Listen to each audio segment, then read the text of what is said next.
And what stood out to me was that it did not have to be plugged in. You wind it up and that thing goes right over the open coals. So that's how it all kind of started. The love of rotisserie chicken and the oven in every home in America.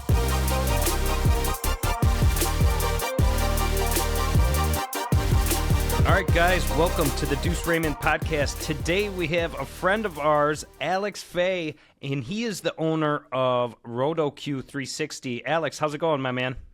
All is well. Thank you for having me on, Duce. Glad to be with you. Very excited. Well, yeah, it's exciting to have you. So our relationship goes back a few months when you actually reached out to us to see if we were interested to put the Roto-Q and use it in some of our videos and things like that. And when Matt, our content strategist, reached out to me about it, I was like, actually I have seen that on social media. So I was interested. You guys sent us one, and we made an awesome New York strip steak on it right over the open fire. I thought it was really cool. And what stood out to me was that it did not have to be plugged in. You wind it up and that thing goes right over the open coals. That is correct. We're super proud that it's able to do it over open fire, and at the same time you could put in the oven. And we enjoyed the content and also story from Sweet Baby Ray's. And that's why we reached out to you to see if you could put it to the test, and voila. Why don't you start by giving us a little bit of background on how you got started in the product space and what kind of led you towards the Roto-Q and the barbecue specific area? I grew up in New York, and so you always had the hustle mentality, and graduated, worked for a couple jobs. I was at MTV as a sales, and then I did a couple other jobs in between. And so it was 2008, and Beijing Olympics was happening. That's when Asia was kind of, there was some type of rush excitement about Asia, and grew up in New York. So I wanted to kind of go back and to see what was out there. And my mother, our family business is actually in the manufacturing space.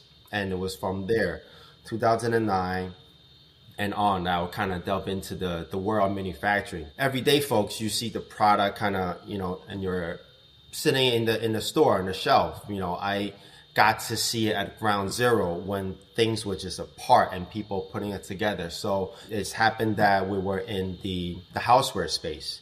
We're helping manufacturing blenders, power cookers, and just a whole array of things that would go into the kitchen. How Roto-Q 360 came about was actually the love, my mother's love of rotisserie chicken. That's how it kind of came about. Because whenever she used to visit in the U.S., the first thing that she would want to stop by is a Boston Market. We recently we got on a chance to get on a show, and we had to look back I had to gather information to submit. And little did I know, it was in March when we were doing the Chicago Housewares show. There we were sitting inside of a Boston Market eating. So till this day, from then to now, that's one thing that never changed, her love for rotisserie chicken. The background that whenever we see, whether it's food or anything that type of related, the mind kind of gets going. Be like, okay, maybe this could be done, maybe that could be done. And that's kind of how we wanted to make rotisserie chicken at home. And not having to purchase, I guess, another countertop product that would take up space. Here's another pressure cooker. Here's a air fryer. Here's a convection. So we wanted to use something that every home already has, which was the oven in your kitchen. So that's how it all kind of started. The love of rotisserie chicken and the oven in every home in America. So how did you come up with the concept of having it be non-electric, just nothing to plug in? And I mean, was that a hard process to get that? And how long does it actually spin for before you have to reset it? Like if you have a 3-pound chicken on there, how long will it actually spin before you have to reset it and wind it up again? My mother, that was her thought initially. Like, okay, we just make it a non-electric so it spins in there. Just do it, son. Just do it. Yeah. We tested many different avenues. We were thinking, okay, to have it set in there, but then maybe have a connecting battery that's outside or somehow, but that kind of defeat the purpose. We had to test the idea whether non-electric was possible or not. First concept drawing was actually 2016. So that was the first time one of us put it down on paper. It was very simple. It was just kind of like triangles and a circle, indicating that it will spin. We utilized our friends who had knowledge of kind of making mock-ups. Basically, they just welded, we had a steel plate and then welded 2 triangles and made a hole and had a rod going through in between. And towards the end of it, we used the classic AA, those alarm clocks. And basically, we just took out the mechanism inside. It had a little very cute spring inside. And basically, it actually spun. So we were like, okay, it's possible without electricity that this thing goes.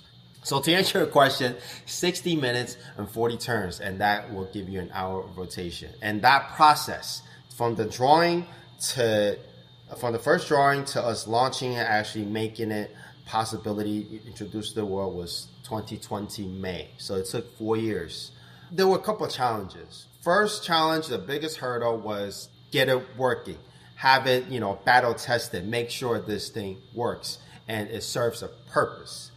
So we did that. The next thing was actually turned out to be even more challenging, which was, announce it to the world, present it to the world. How do you do that in the world today? Talk about the Kickstarter experience, because that's really how you raise funds to get it off the ground, correct? Kickstarter, it is a wonderful platform. It's a platform, it kind of gathers like-minded folks, because on Kickstarter, this is a more of a forward-thinking process. You're buying into the potential of this thing existing. At the same time, you're allowing the creator, the entrepreneur, the opportunity to make it happen before it actually is marketed or sold in a large retailer or on Amazon. So it creates a community situation where, now looking back, that was such a crucial process in the launch of Roto-Q 360, because through the sharing, the feedbacks, the questions, it helps to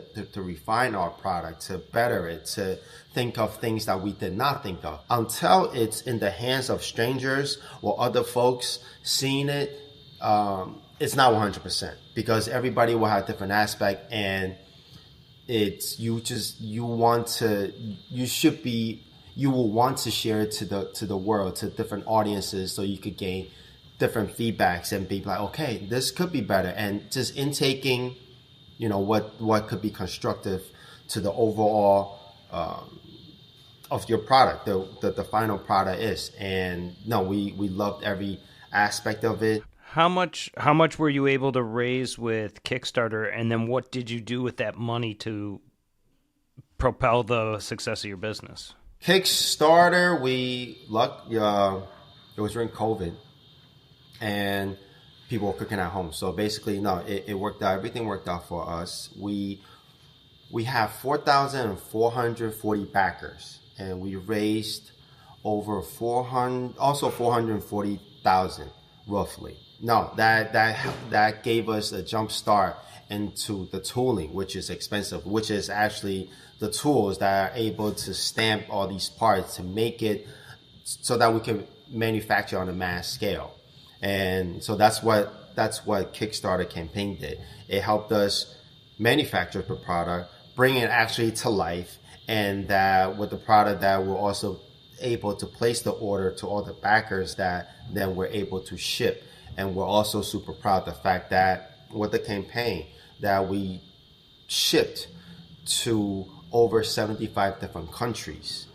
So that's another benefit of Kickstarter. You have global reach. You get eyeballs from all over the world onto what your product could potentially be. So to answer your question, yes, 4,000 backers, 400,000, and shipped over 75 countries. What was the initial order that you placed? Like, how many units did you make initially?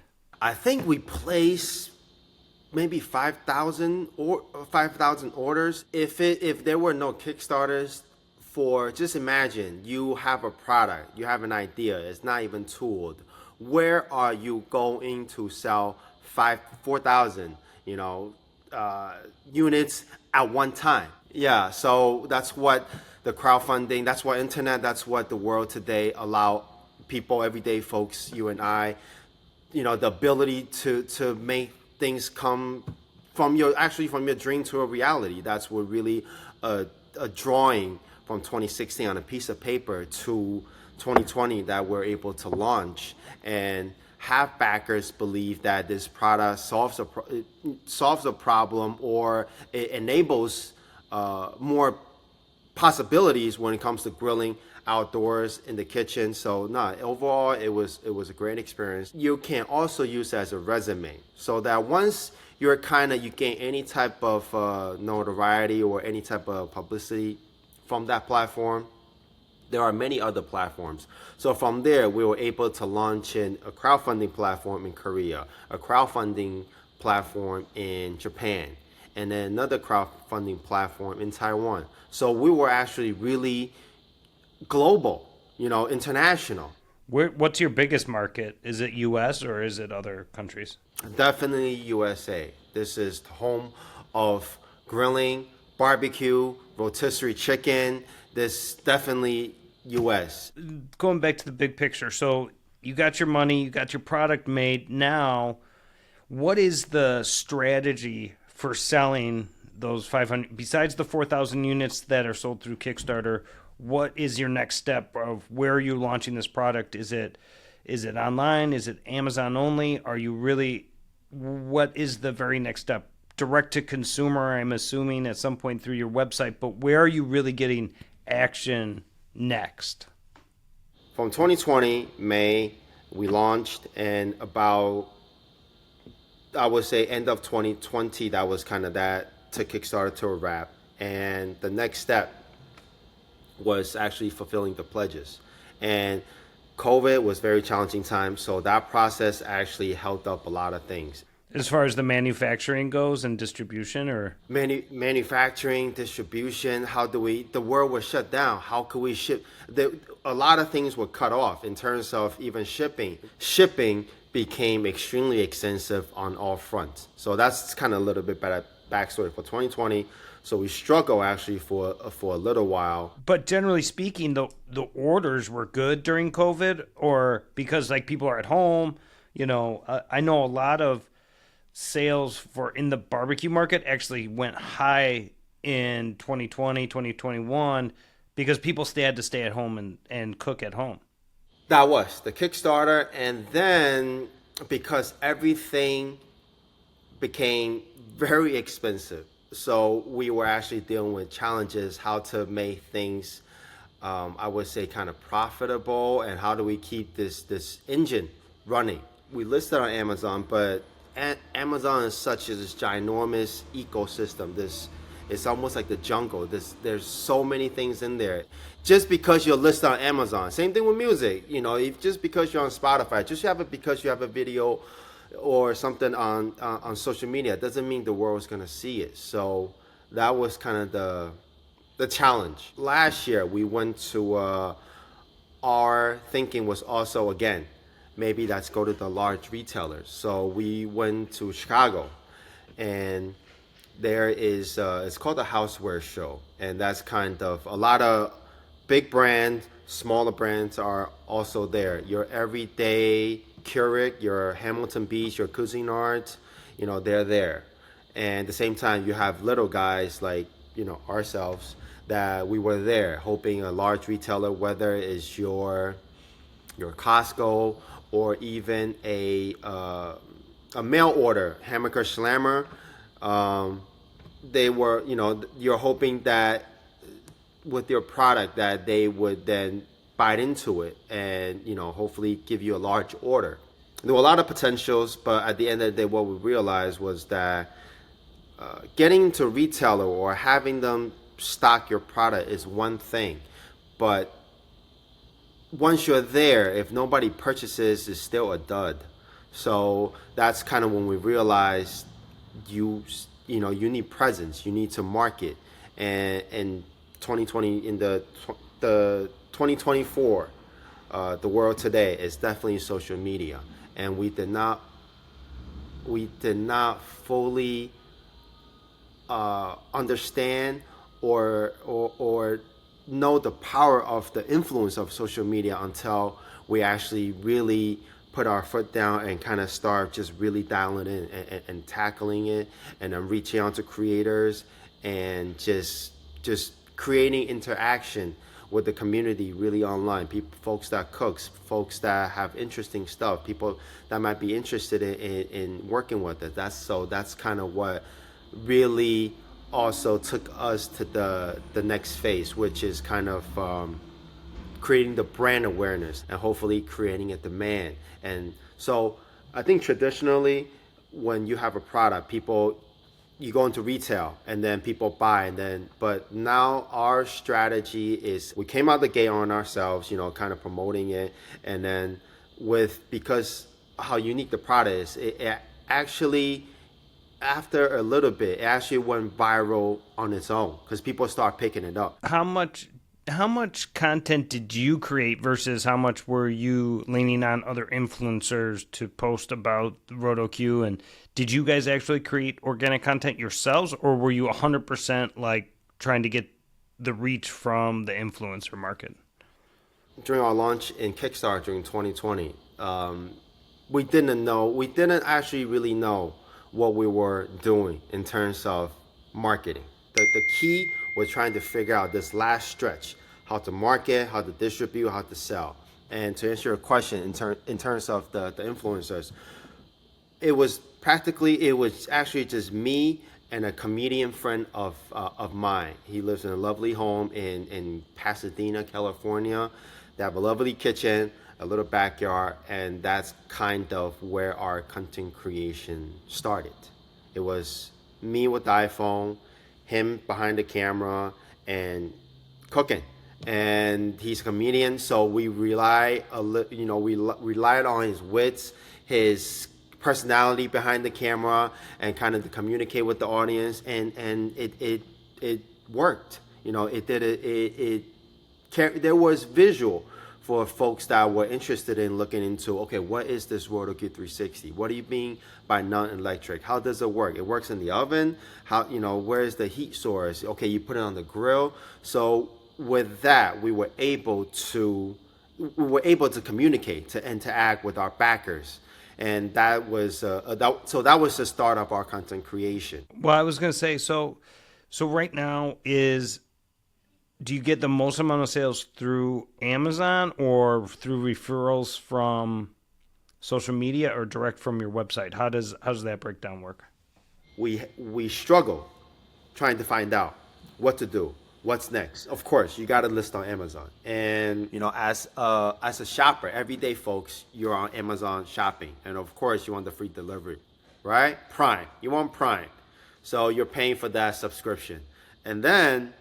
Now, as a seller, you got to pay the $39.99 monthly seller's fee, and then that allows you the portal to have it on Amazon.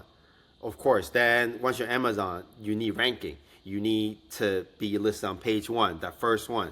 What do? You advertise. Who do you advertise? You advertise with Amazon. And then, okay, shipping. You want to save on shipping.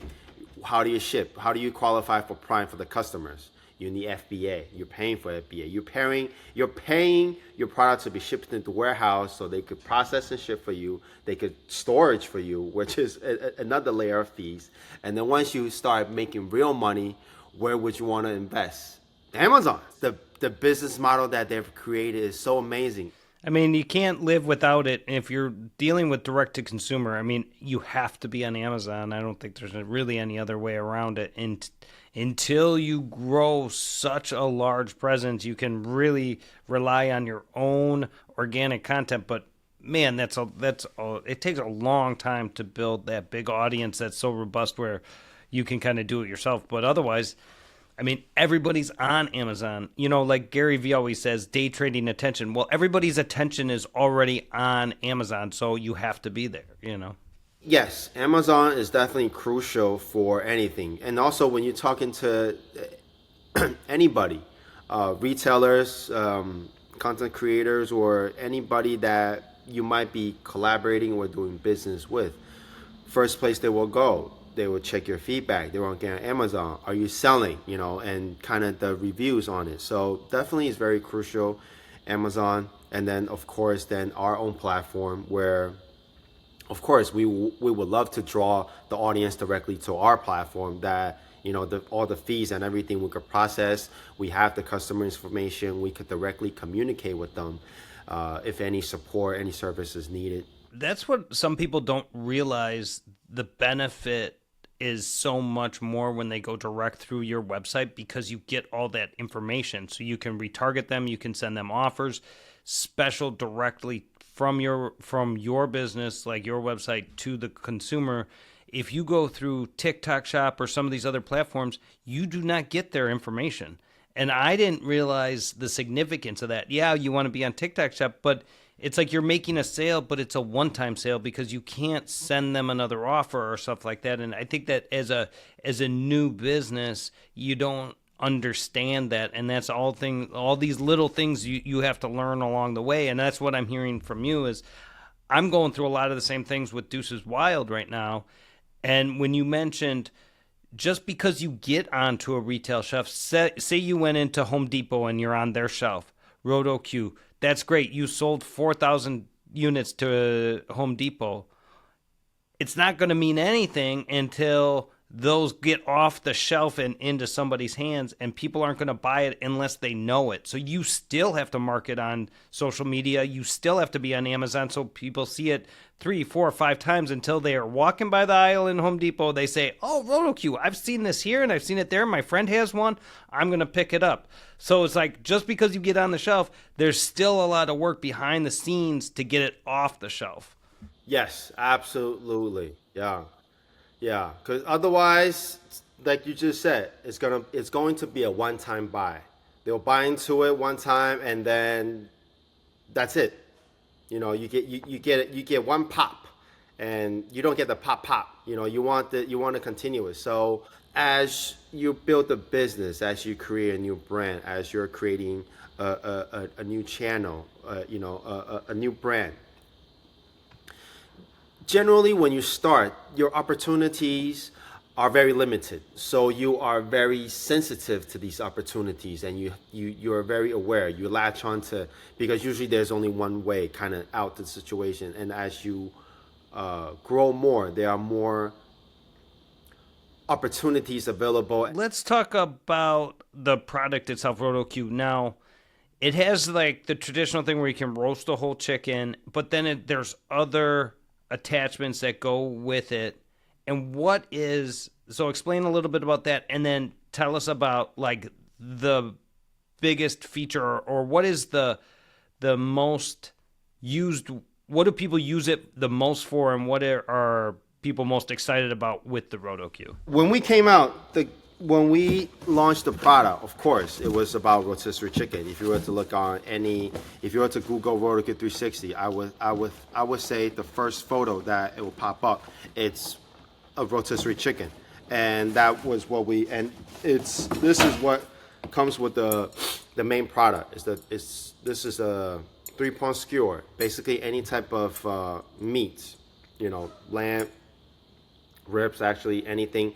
Rotisserie chicken, any type of large meat, it goes on here.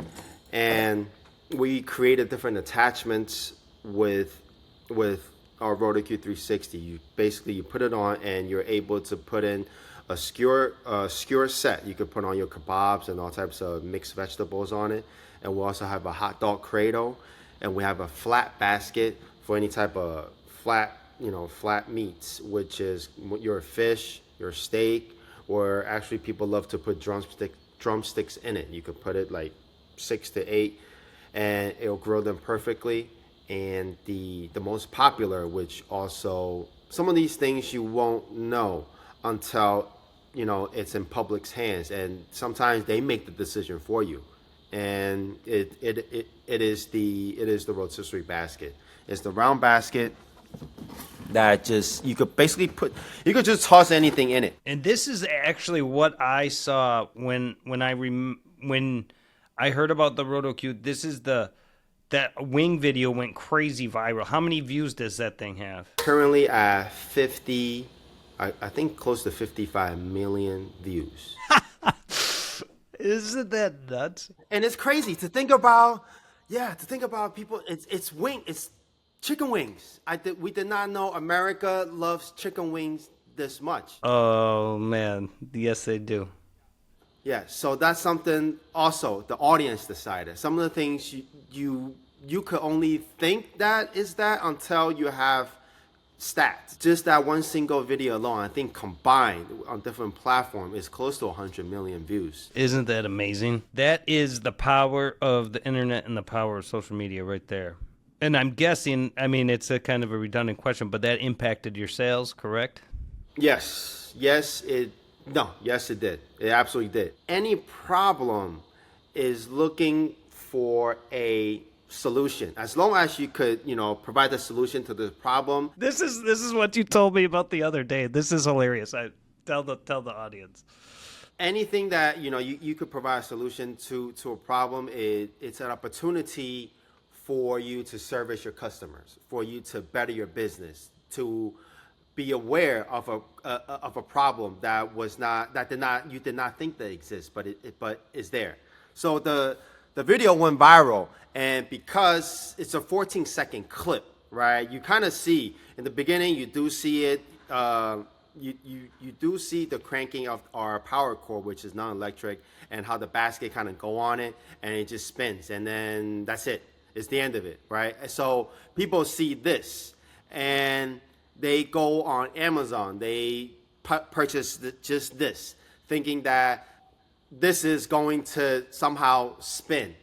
And I don't blame them because I don't like to read too much into manuals ever. So I'm sure I might be like, oh, let me get that. How does it work? It doesn't matter. Just get it. So this is how much. So how much is the Roto-Q, and then how much is just the basket? The Roto-Q, the basic set retails for $149.95, and the basket is at $35. Oh my gosh! So people buying this, and I'm sorry to laugh, man, but I think it's so funny how you phrased it. It's like we had a problem we didn't even know we had until this happened. Oh my gosh. One negative part is I believe we did receive, I think, 1 to 2 negative feedback because they said this thing doesn't even spin. I mean, not to be rude, but duh, what are you thinking? What are you thinking, bro? It doesn't spin. Oh my gosh. Yeah, and to combat this problem, one of the solutions because feedback is very important, and I think until today we sold quite a few on Amazon, but in terms of the reviews, most people don't leave reviews because the product's supposed to work. I hardly find myself ever leaving a review unless something really compels me, and usually if I feel compelled is something did not work as intended. I will go in. So to prevent people from leaving a negative feedback, this is no joke. This is actually one of the returns. We'll blur out the shipper's address, the customer, just to prevent people from leaving negative review. What we've done is very old school, very, very inefficient, but at the same time, this shows sincerity. And I've written over 100 of these, which is you could tell me what you think.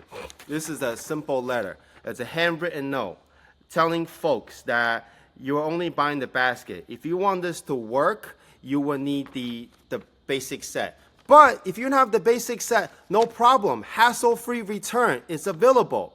Thank you for supporting our business. This is only, we could simply, of course, print tons of these and just send them out. But in the meantime, since it's so immediate and every review is very crucial, this is hoping that, one, if they really have the product already, that they love the basket and potentially they leave us a review. And at the same time, hopefully because they see how pathetic this gesture is, that they don't leave a negative review when they get the product.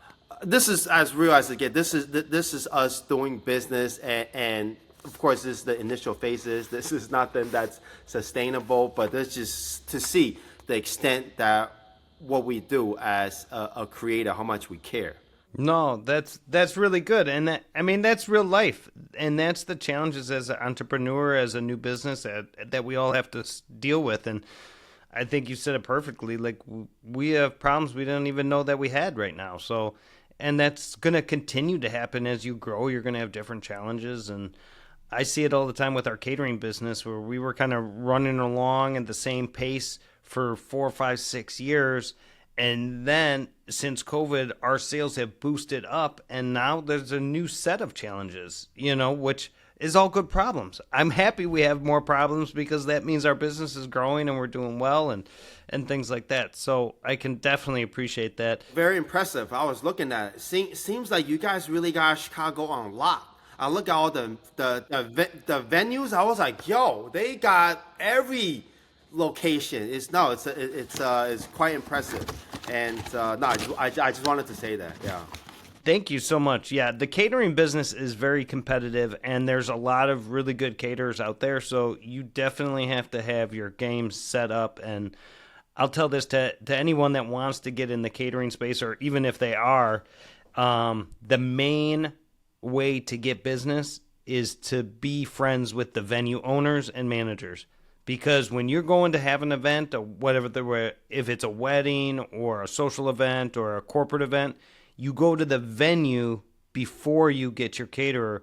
You lock up your venue, and then those venue managers and owners recommend their favorite caterer, because they don't want a caterer that comes in there that doesn't know what they're doing. They leave the place a mess or anything. So if you're taking care of those venue owners and managers, they're going to recommend you, because they know when they do have an event, you got their back, and you're going to clean up after yourself. You're going to take care of the client. And that's what makes an event run smooth. When the venue and the caterer are working side by side together, then the client's going to be happy, and that's what we all want for sure. But that's the number one thing, how to grow your catering business, is make friends with all those venues. Creating relationships, absolutely. The relationships, you know what it is. I mean, it's like that in any business, for sure. I know that is, something that I've learned from my uncle and other entrepreneurs, and listening to podcasts. And it's not so much about what you know. I mean, this is like the old school way. It's like not what you know, it's who you know. And it's so true. And it's how you treat those people for them to give you respect. And we are running out of time, and I know you're a busy man. But I wanted to do something fun. This is something we've been doing on the pod for the last couple episodes now. We call it the lightning round. So basically, I'm going to read off a list of 10 things one at a time, and you just give your first impression after you hear what I say. Okay? So, and we'll go kind of quick. So, number 1 on the lightning round, scalable or sustainable? Scalable. Sweet Baby Ray's or Duce's Wild? Sweet Baby Ray's. Oh. Netflix binge or night out? Netflix. Yeah, Netflix. Yes, Netflix. Yes. All right, this isn't an and or one. This is just a statement. Startup mentality. Startup mentality. You got okay. Action. That's it. You can't give up, and you have to believe everything.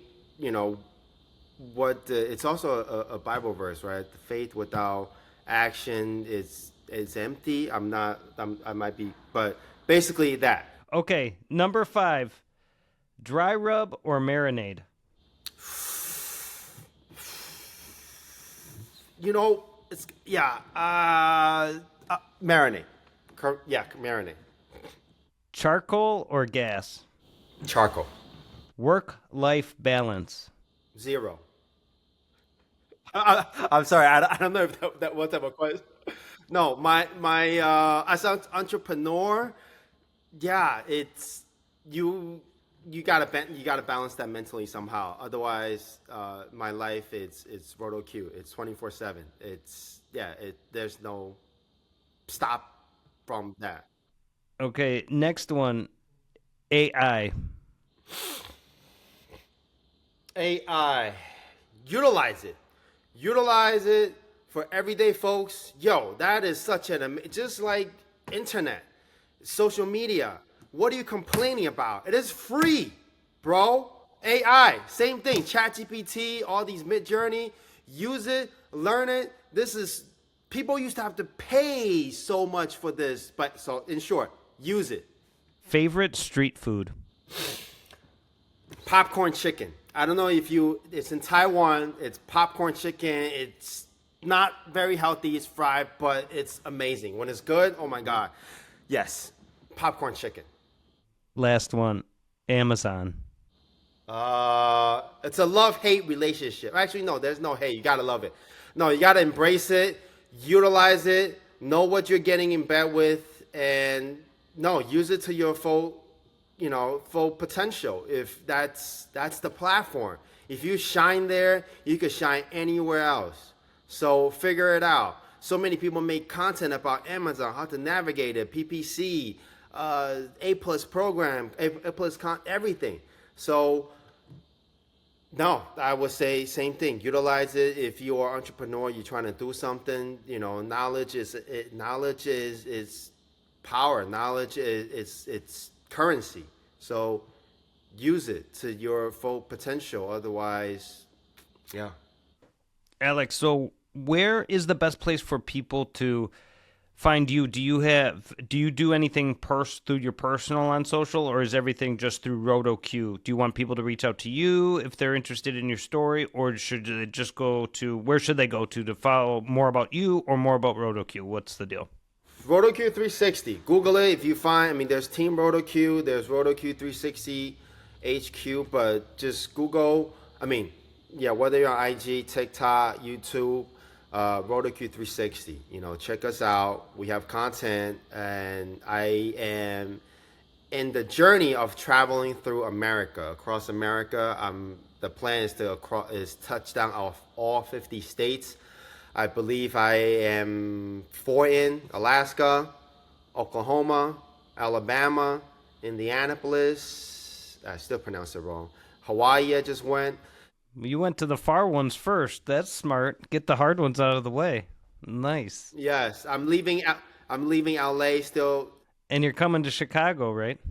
Yes, I'll be seeing you at some point. That would be lovely. And yes, I do want to ask you a question. Can I ask you a question? Yeah, go for it.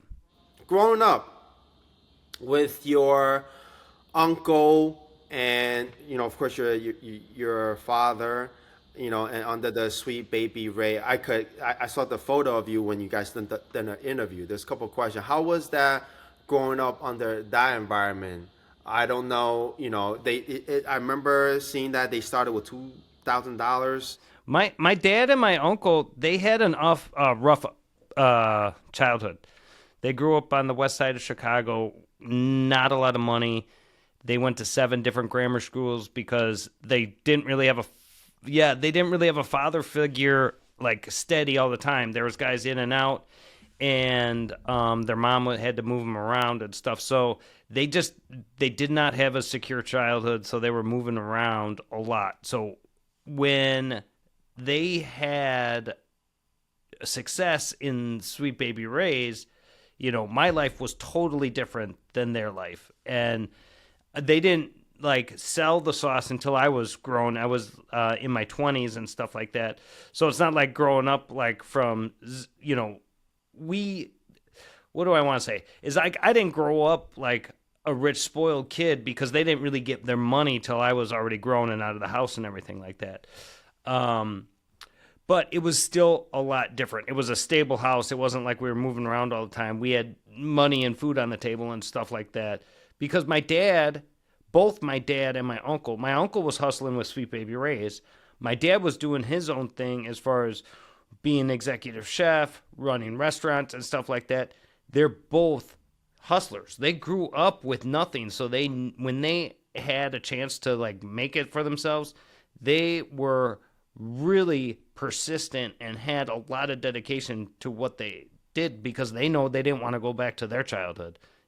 So that's where I grew. I gained a lot of inspiration from them and also just by watching my dad work so hard, that's why I have such a hard work ethic. And that's like the number one thing that I learned from my dad.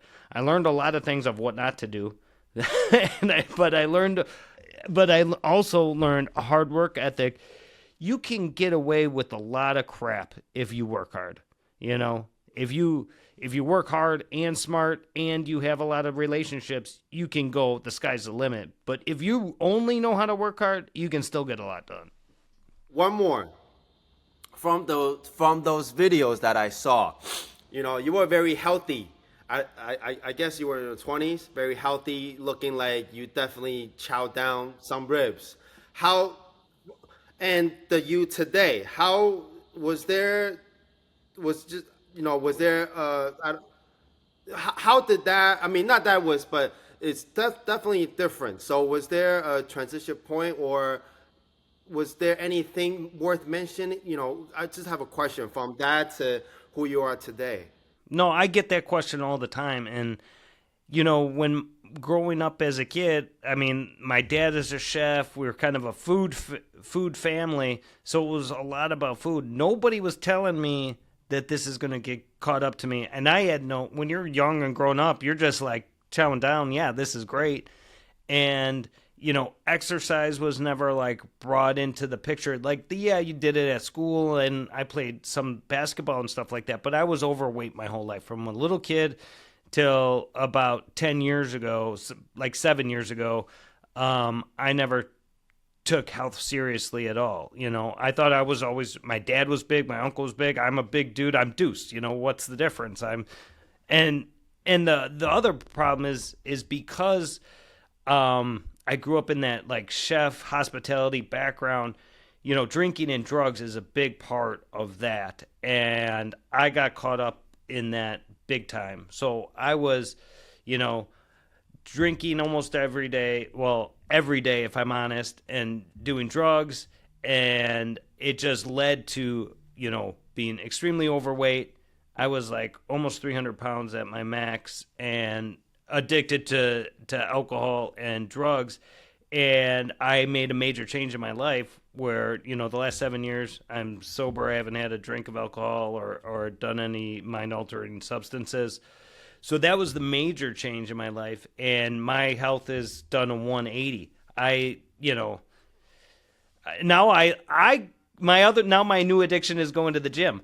But I tell people there's a lot worse things that you could be addicted to. But I love my time in the morning at the gym. I wake up in the morning before my kids and my wife. I go to the gym, a couple hours there, and then come home and kind of start my day and you know, get out the door and get the kids out the door and stuff like that. So it's just my life, as far as that part of it, has changed immensely. Then I still struggle with eating all the good food. Like, I'm always like, it's tough, man. You've seen the videos that we do. It's like being around that stuff all the time is like crazy, but that's a struggle I can handle. And one thing, when you mentioned the speed round, when you mentioned Sweet Baby Ray and Duce's Wild, I did not know the second part. That was a trick question. There was no right answer. That's all good, man. No, I thought that was funny. Oh, well, Alex, I really appreciate the conversation, and good luck to you with Roto-Q, man. I know being an entrepreneur and a startup business is not easy, and you got to have that hustle mindset all the time, man. So good for you. And if there's anything we can do for you in the future, let us know. Yes, no, that would be lovely. Thank you again for having me on and giving us the platform and the ability to connect. And hopefully at some point, I mean, not hopefully, hopefully the next time we communicate, hopefully we'll be in person and we'll cook up something. I would love to. I also love to eat. Awesome, Alex. Well, thank you so much, and we'll talk to you soon. Thank you. Have a wonderful day. All right, bye-bye.